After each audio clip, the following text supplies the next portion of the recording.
Hey, here I'm back for another short video, Kathy Grimm, the Grim Reader.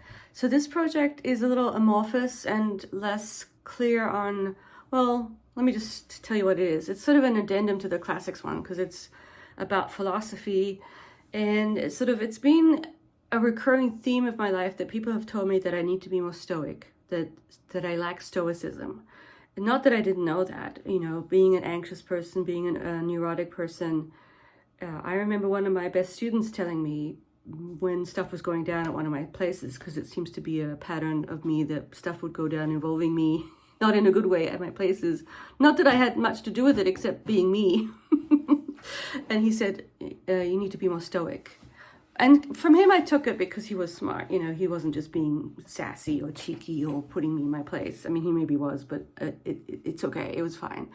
We had a good rapport. So stoicism, I'm interested in, and it's sort of, what bothers me a little bit about it is it seems like it's sort of en vogue, and it's because people don't want to read Aristotle perhaps, but they're interested in virtue ethics, or I don't know what's going on exactly with why stoicism is kind of has become a bit of a fad, almost a fashionable thing to be, and so I'm kind of jumping on that bandwagon.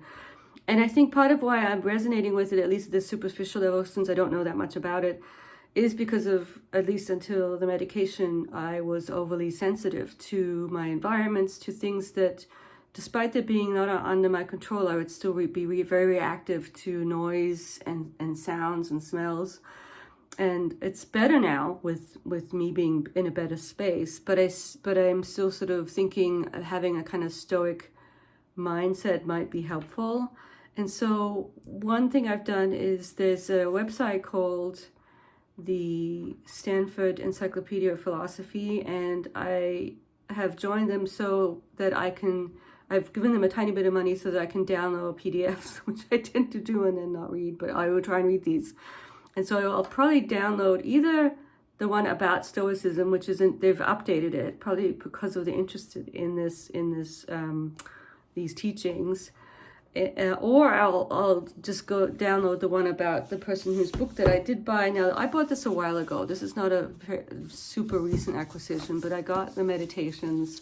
Actually, another one of my male students was reading this, and I did a little bit of research, and it came up somehow, and I got this beautiful annotated edition, which is very useful because I know so little about him and the time period, and so it's very informative. And I started reading it. I mean, he's the emperor, and he's kind of has these little entries. It's his diaries, basically. It's his notebooks, his meditations. That's what it is. It's his meditations. And so, and I've kind of resonated with it. I haven't been able to give it as much attention. Here too, what I would like to do is make it a routine.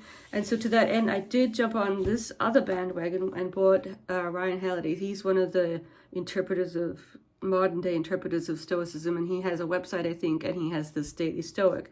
And I've started reading the entries for the days that we've had in April.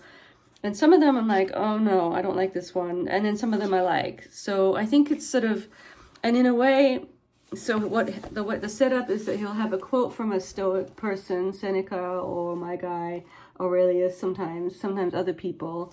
And then he'll kind of interpret that. And sometimes I like the quotes more than his writing about the quotes. So it's almost like I just want the people. I don't really need him. I mean, sometimes what he says is okay. But I sort of feel like, why do I need this guy to tell me what Epictetus... Sorry, I have to get better at saying these names. Seneca is saying. I can figure that out on my own, but maybe I cannot. I don't know. Maybe I need this guy to tell me. Ryan Halliday. He lives in Austin, Texas, is what this person's telling me. And he's another guy, too. So there's a bit of... I get this sort of bro feel from Stoicism, which, of course, makes me kind of want to get in there and figure it out even more, just to be like, okay, yeah, okay, whatever. So there's a little bit of ambivalence here, but I am kind of interested in it. And maybe my ambivalence is a sign I need to be more stoic about my studies of Stoicism. It's like a never ending, you need to be more stoic. That's a bad infinity right there. And we'll see how it goes. This one, I might start I've already started reading these. So, and I haven't really started in any systematic way to read this. I'm not sure how I want to do it. I might give myself a bit of grace there. And look at the Stanford stuff first. Let me know your thoughts on Stoicism, and if I'm going down the wrong path and really just need to knuckle down and read some Aristotle. I don't want to read Aristotle. I don't want to read the Nico whatever ethics, but maybe I should. Tell me I should. Tell me I'll love it. I have read very little Aristotle. I've dipped in here and there. I've read more of the Plato, the dialogues. That's fine. I like those. Anyway, so yeah, you see that I'm struggling a little bit with this stuff but I was interested in it, and so we'll see where it goes. So this is just a short one, and then there'll be, I think, maybe 2 more little ones. There's one other project, and then there's sort of just the modern stuff, or like the other new books that I have. There's 3 new books that I have that I'll also talk about. But anyway, so I hope these little videos are useful, and let me know your thoughts on Stoicism, which I definitely am not yet, but maybe I will be one day. We'll see. Talk to you later. Bye.